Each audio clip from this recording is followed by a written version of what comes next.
The phases of being in a relationship with a narcissist. What's going on, everybody? Erica here with another one.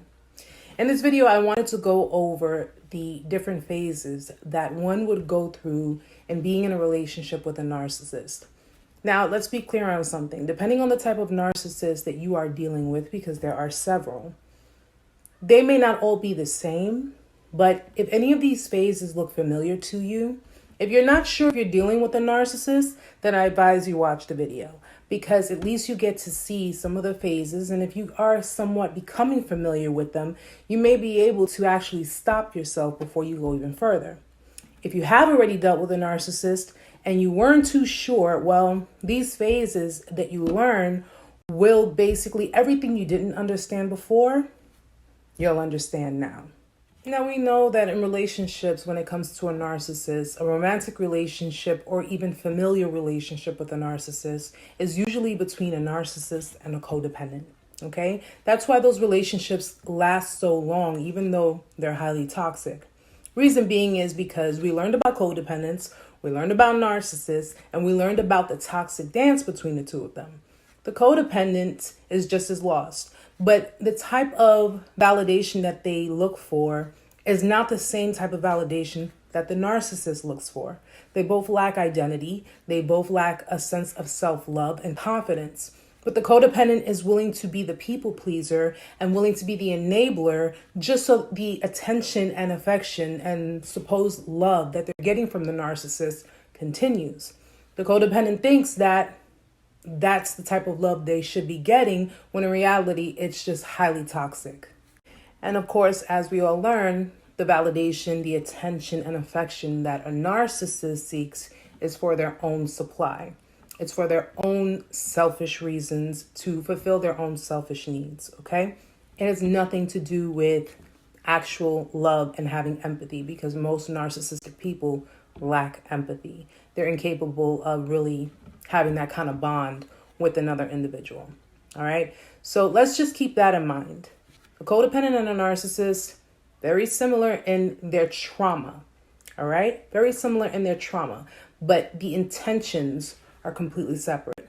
All right. That's why the relationships last so long, because whatever little bit that the narcissist is giving the codependent is satisfactory enough for the codependent to continue in the toxic dynamic. The narcissist doesn't really care until they get bored and then they decide they want to move on to the next victim. Now, the point of this video is that if you have separated from someone, okay, or even family members, whether it's romantic or family, and you feel this need, this desperate need to try to make things work, okay, when you intuitively know that it's not a healthy dynamic, you know that the person is toxic or the dynamic between the two of you is toxic, but you can't seem to let it go. You want to keep them in your life by any means necessary, even if it means allowing them to manipulate you and continue with that toxic cycle. Going downhill from there. You want to make it work. You want to restructurize it. You want to rebuild on it. You dealt with a narcissist. Okay?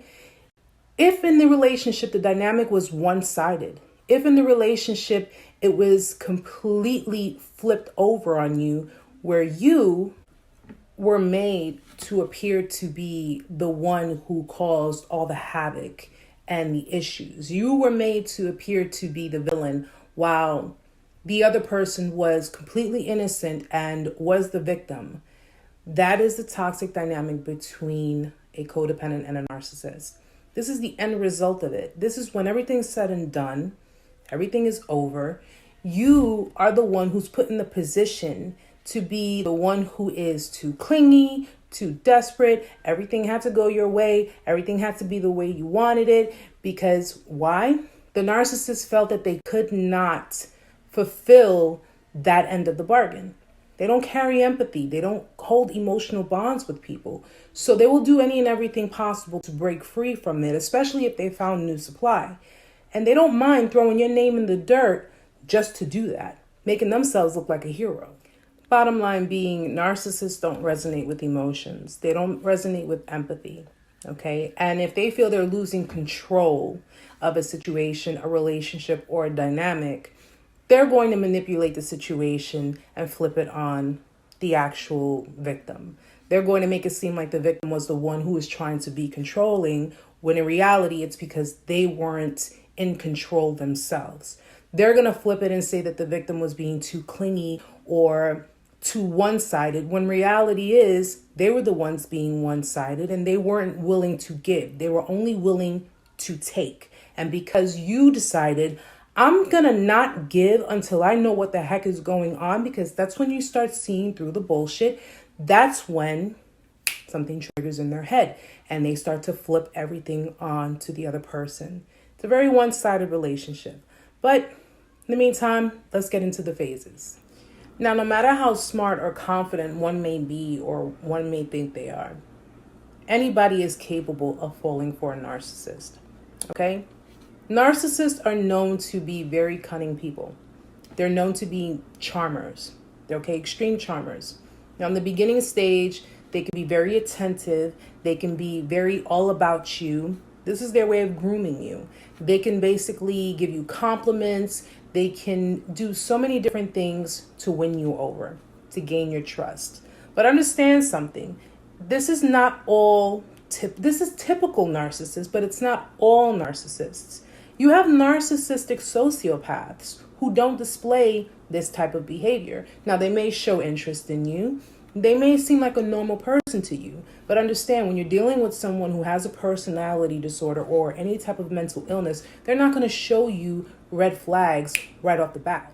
Now, the typical narcissists will generally love bomb people. All right. This is all in the beginning stage.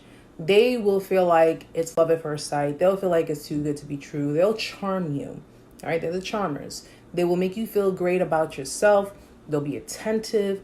They'll adore you. They will want to learn so many different things about you. You'll think that, oh, wow, this person really is interested in me and they want to get to know me better. They want to know so much about me. They'll even go as far as using the soulmate card. Oh, we must have been soulmates. We must have been this. We must have been that. But here's the thing. This is all an attempt to learn you. All right. To learn you so that way they can use that in the future to manipulate you. All right. When they move generally fast or they try to just go full steam ahead, this is generally their way of trying to get you in their web. Now, this is the point where you're feeling like you're on a roller coaster. All right. And it keeps going up and it seems never ending. And you're going, you're on cloud nine. You're looking at it like, wow, this person really likes me. This person really wants to know me. This person really wants to know everything about me. Failing to realize that shadow, that's what a narcissist is. They're a shadow, okay? They're just conjuring up all this information. They're just taking all of this in, okay? While they're making you feel good in the process. Because as with any roller coaster, what goes up eventually has to come down, all right? This is where they feel that once they have you where they want you and they have you fully consumed into them, fully devoted to them, that you are willing to do and give and say anything to feed them their supply, well, the relationship will twist almost instantaneously. All right. That's what happens when you're dealing with a narcissist. Time together begins to dwindle. Okay. Attention gets taken away. So even if you try to be all handsome or you try to be beautiful for them, you try to impress them. You try to show them, this is what you have and I'm doing this for you, doesn't really matter to them. Okay? You went from feeling like royalty, feeling like you were on cloud nine, that you were completely adored, you were completely loved, you were completely, they were enamored with you, to feeling clingy and needy and too controlling and you ask for too much and, what more do you expect of me? And, it just flips like that and it leaves you confused. You end up being with a partner that makes you feel less than what they originally made you feel. Okay, time together dwindles and you're craving attention, but they're not really taking that into account. If you try to bond with them and connect with them, communicate with them, all of a sudden it's irrelevant. Anything you say or do doesn't really matter to them anymore. You went from having a partner that made you feel like you were top notch, that you were royalty, that you were like a queen or you were like a king, to feeling like you're needy, you're a pain, you're clingy, you're controlling, you want things to go your way. The very moment that you question certain things, or even if you try to communicate your opinions or your feelings, they take that as you're trying to control the situation. You're trying to turn things to go into your direction. And the partner who once gave you that affection and that attention and even some of that validation that you thought was genuine, that you thought was real, had become a stranger, a complete stranger. And all this was an attempt to feed their ego, okay? Because once they took it back from you and they knew that you would come to them and try to make an understanding as to what was going on. You're giving them the attention. You're giving them your power. You are giving them supply. Next phase. People will often trick themselves into believing that they need to hang on to the relationship.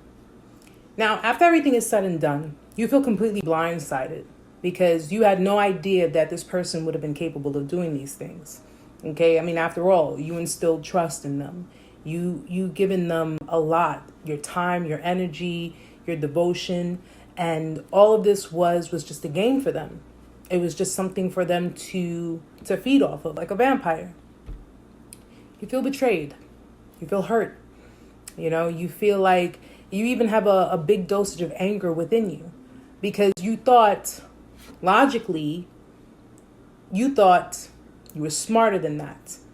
But when you are dealing with the traumatic bonding of a narcissist, and once they've gone through the devalue and the discard phase, your heart didn't have enough time to catch up to your brain, okay?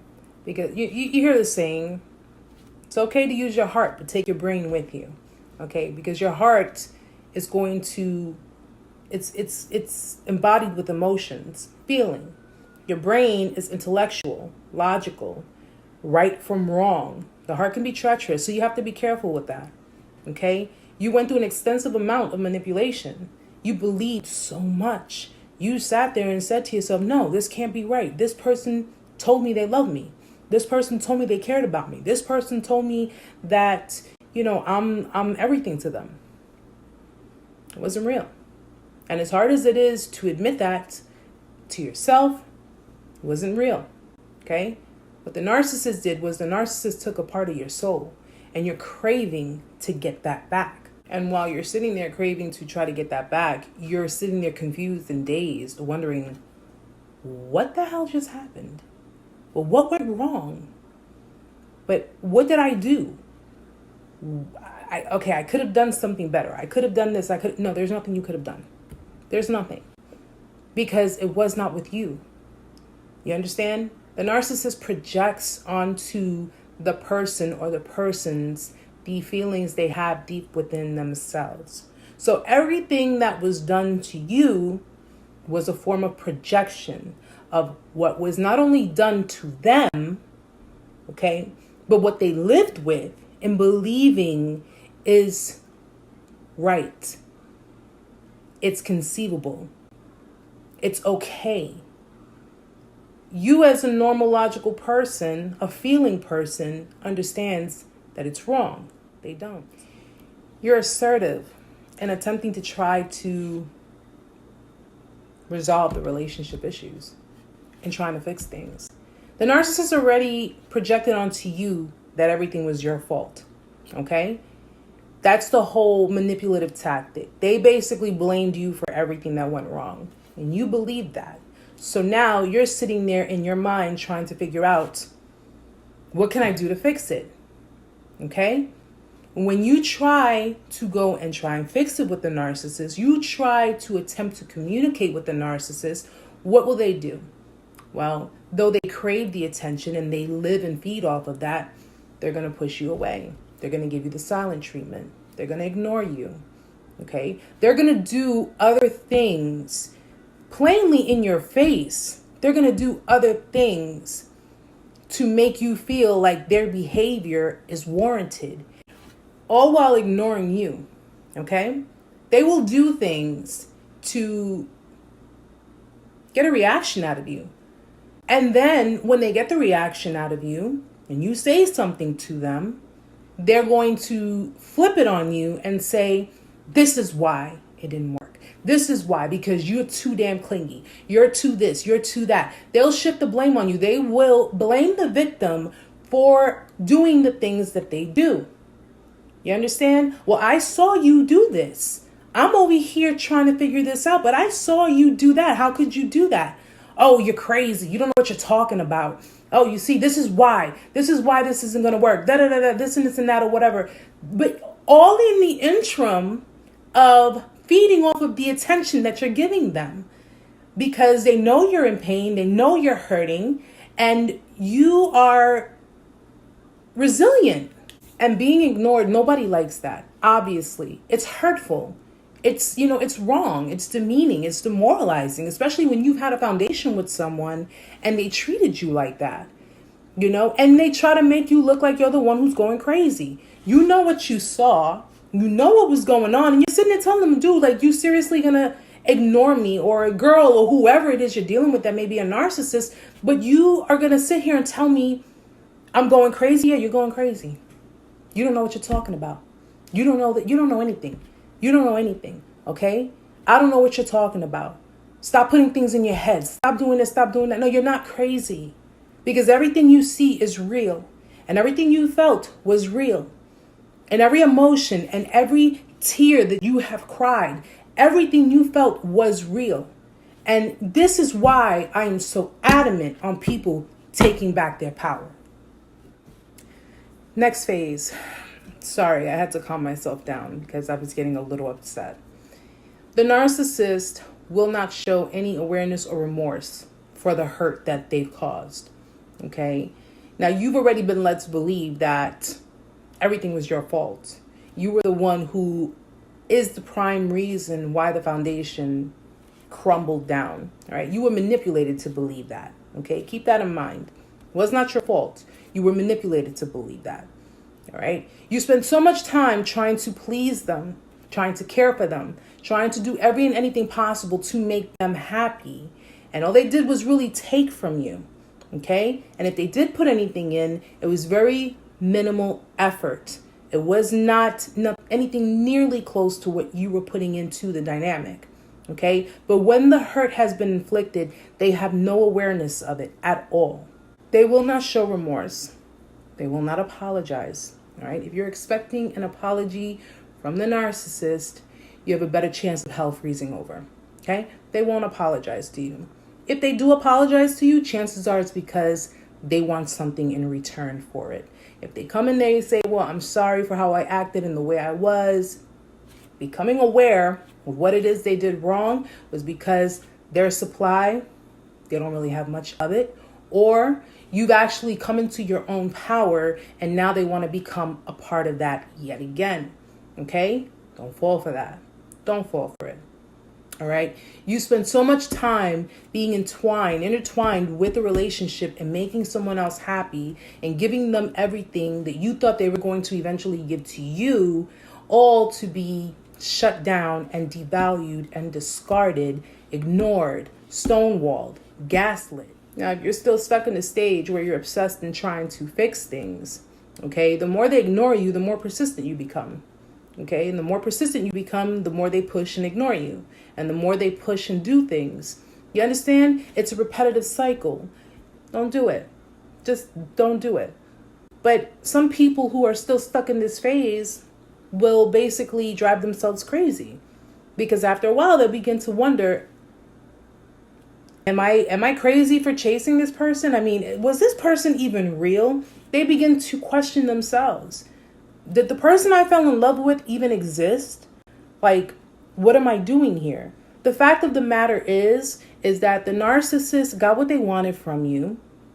They got their ego stroked. They got their supply. And when it comes to discard, devalue, It just simply meant at that point in time, you were of no use to them. The next phase, understanding that the downfall is inevitable when you're dealing with a narcissist. Okay. Narcissists are voids. They're empty. They're empty inside. And if you are an empathetic, caring, loving, selfless person, okay, they're going to try to take that out of you. They're going to basically take like a imaginary syringe and just try to get as much as they can out of you. Once they feel that they're done, once they feel that they've gotten everything that they wanted or everything that they needed, when it comes to the discard and the devalue stage, they're very cold, very, very cold, very apathetic. They have no empathy, no remorse whatsoever. Okay, they will say horrible things to you. They will be extremely aggressive. They'll go into narcissistic rage, especially if you're trying to figure out what it is that went wrong. There are two ways that this can go down. They'll either cut off contact completely, or they'll minimize contact and trying to keep you strung along, where they want to still keep you in their life. You see my videos, you'll see the video on why narcissists like to be friends with their exes. Because when the supply becomes limited, or they're really not finding what they want out there, or they're really not seeing what it is that can fulfill them, or if they see that you've moved on and you started dealing in a more healthier dynamic, you started dealing with someone who actually gave you, is giving you, and supplying you with what the narcissist did not, would not, or could not give you, they can't have that. They don't want to see you happy with someone else. They don't want to see you in a positive, healthy dynamic with someone else. And all they want to do is try to lure you right back in. And that would be a form of their entitlement, because they feel that they're entitled to have that dynamic, failing to understand that they don't encompass, they do not possess the essence of what it takes to create that dynamic. You understand?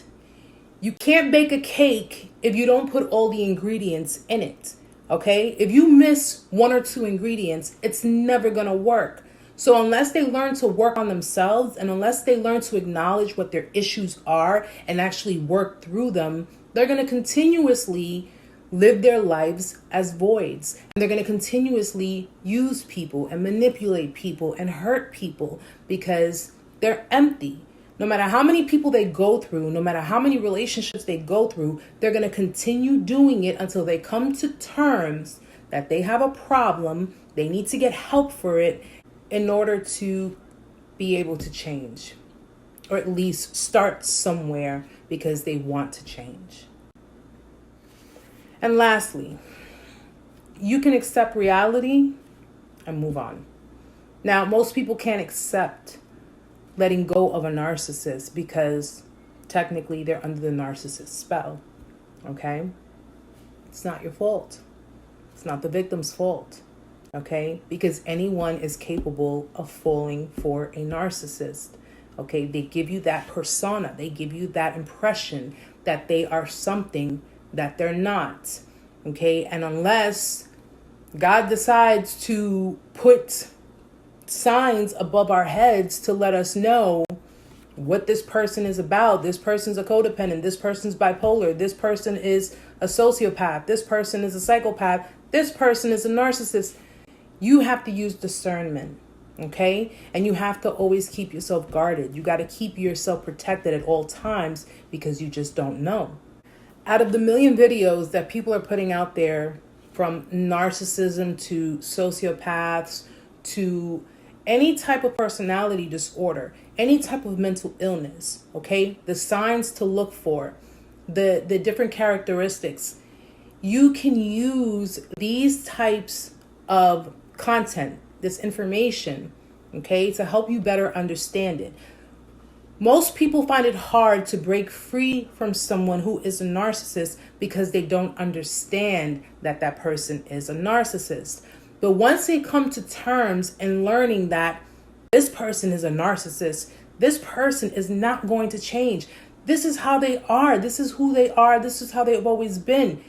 You get to decide, I do not want to be a part of this anymore. I do not want to be in this dynamic anymore, and I don't want to be in this person's life anymore. And you can cut them off. So guys, these are the phases that a lot of people go through in dealing with a typical narcissist, and dealing with someone who suffers from narcissistic personality disorder and even narcissistic traits. Okay? Let me just say this. What they're doing, what they've done is wrong. Okay? You are aware of that. I'm aware of that. It is wrong. And it's kind of like a catch-22 because you're advised not to approach them in the sense of just flat out telling them you're a narcissist, you're narcissistic, because that can trigger narcissistic rage. The only advice I can give to you in dealing with any of this is, one, top notch, go no contact, okay? Completely cut off contact. If you co-parent with a narcissist, go very minimal contact, okay? Don't go any further than what the importance is in dealing with the children. If you work with narcissists, okay, keep very minimal contact as well. And if you just so happen to have to be around them, if you happen to come across them, the only thing I can tell you from my point of view is keep your cool, keep it cordial, okay? And keep it moving. Best way to do it. Show everyone that it did not do anything to affect you. You are in control. You have taken your power back. You are the one who is the key to all of this. So it doesn't go any further than what it is. Keep your cool, keep it cordial, and keep it moving. Well, guys, I hope you enjoyed the video. I hope I didn't trigger anyone because, to be honest, I started to get a little triggered myself. So I had to kind of calm myself down. But if you're familiar with the stages and the phases and you already regained your power back, I congratulate you. And for those who are not too familiar, for those who are going through it, for those who are in the midst of it, listen, you can get through it. You can get through it. There are so many survivors out there, and there are so many people out there who can testify to it. It's not about how you get through the fire. It's about getting through it. Okay? As long as you get through it, you'll be okay. All right? You can always break free from it. And once you acknowledge it, once you understand it, it becomes a lot more easier from that point on. So guys, until next time, namaste.